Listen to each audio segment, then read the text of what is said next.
Isang mag-live-in partner naman ang arestado sa drug buy-bust operation sa Quezon City. May unang balita, si James Agustin.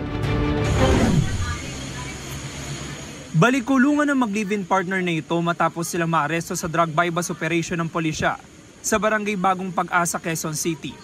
Nakuha sa kanilang nasa 50 gramo ng umano'y shabu na nagkakalaga ng 340,000 pesos. May mga natanggap kasi silang mga report regarding po dito sa dalawang suspect na ito na nagrereklamo dito sa mga illegal na mga activities nito sa involving drugs itong dalawang suspect.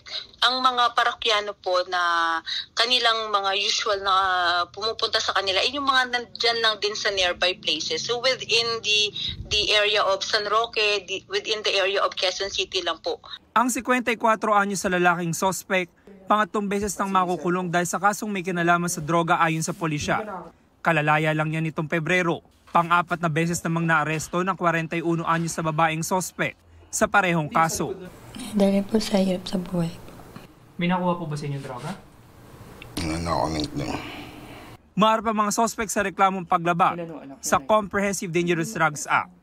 Ito ang unang balita. James Agustin para sa GMA Integrated News. Mga kapuso, para una ka sa mga balita, mag-subscribe sa GMA Integrated News sa YouTube. Sa mga kapuso abroad, subaybayan niyo po kami sa GMA Pinoy TV at sa www.gmanews.tv.